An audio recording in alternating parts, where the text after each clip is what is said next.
Yeah, that's right, we're back with another video. And this week I'm pretty excited because I'm going to set sail on a new series of videos. Now these are going to be called something like Skateboarding Group Therapy. I'll come up with a snappy title.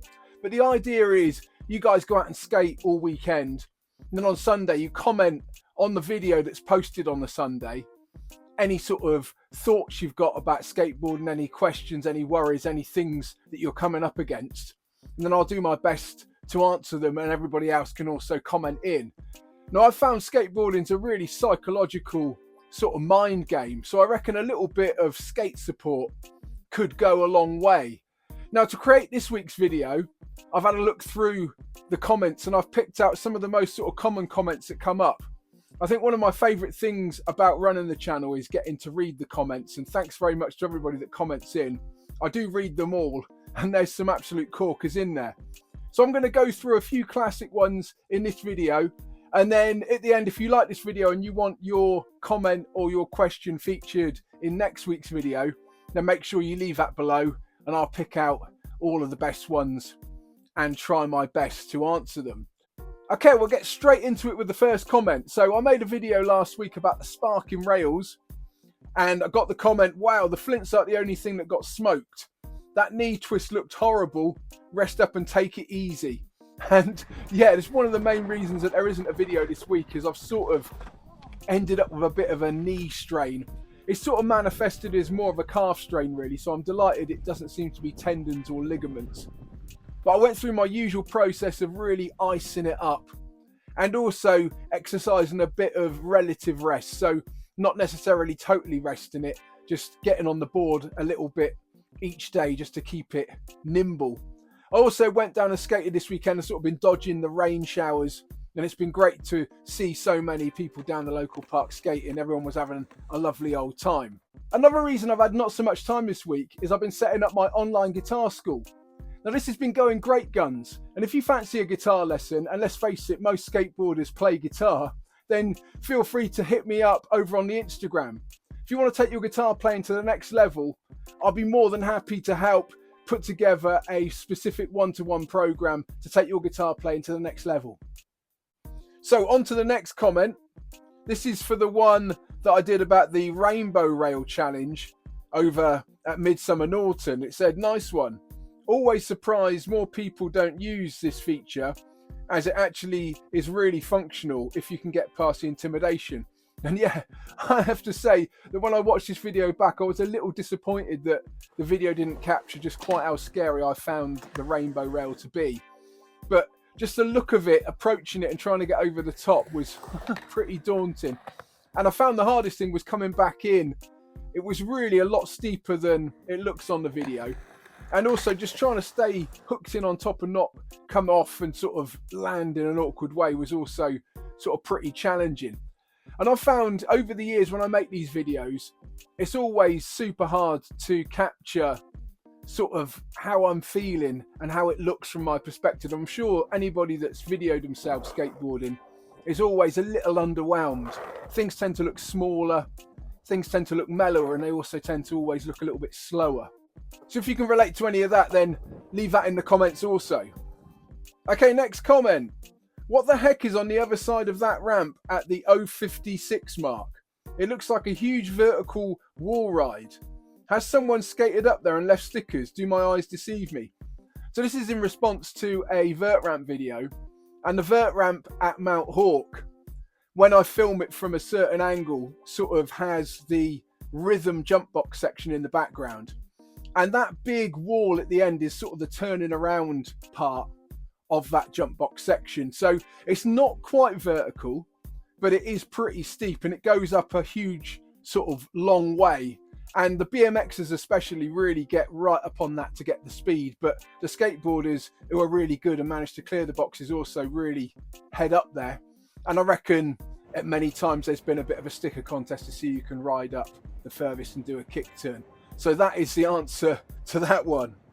Okay, this next comment comes from somebody with a pretty amusing handle, and it says, welcome back, John. How do you hang that Sector 9 up without a hook?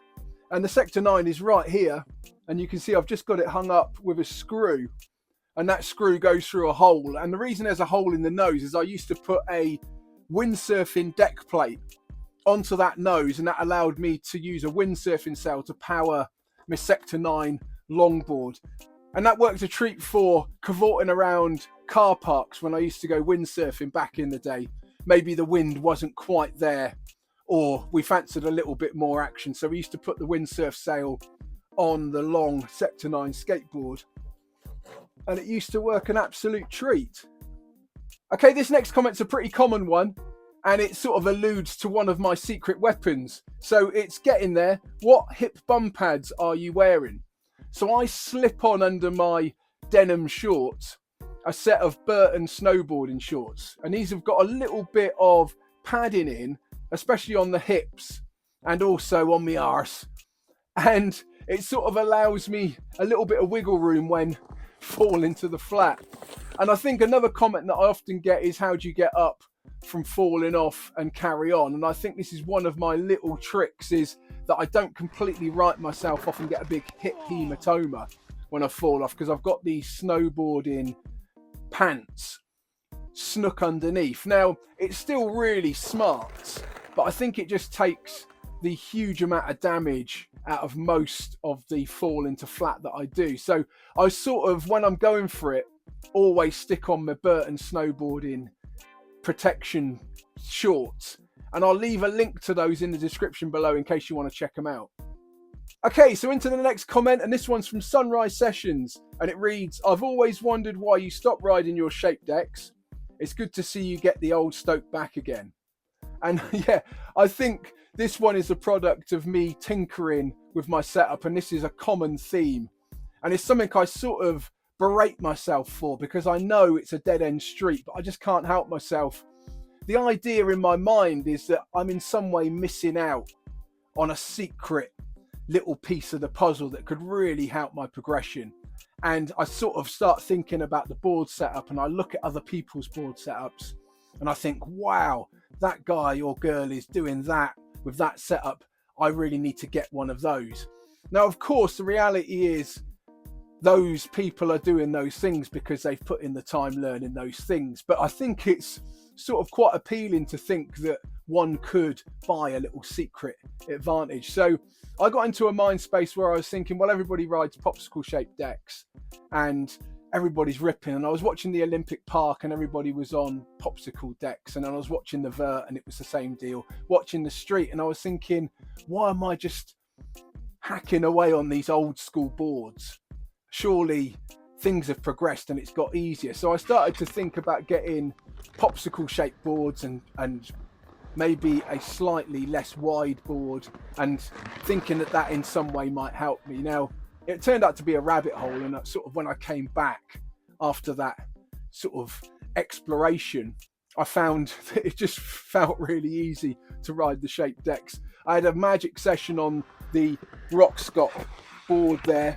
Really like the Snake, and also the one I'm riding at the moment is the Winkowski, which is a little bit bigger than I'm used to, but it's just got that lovely old school flavour, and it inspires my confidence. And I think I just need to be more confident in my identity and sort of go, right, I like skating this type of stuff and I like skating this type of board, and that's just the way it is, and sort of stick to it and then concentrate on the technique. So on to another comment here. I got a lot of comments on the inflatable mini ramp, and that's probably one of my most successful videos of recent years. It really started to ramp away, and it was quite exciting to watch everybody enjoy that video. So it says, surprising that the inflatable ramp seems to work so well. I would have thunk that it would have been too mushy. The wooden ramps that we built as kids usually started out okay, but got way too soft over time, and it soaked up all the speed.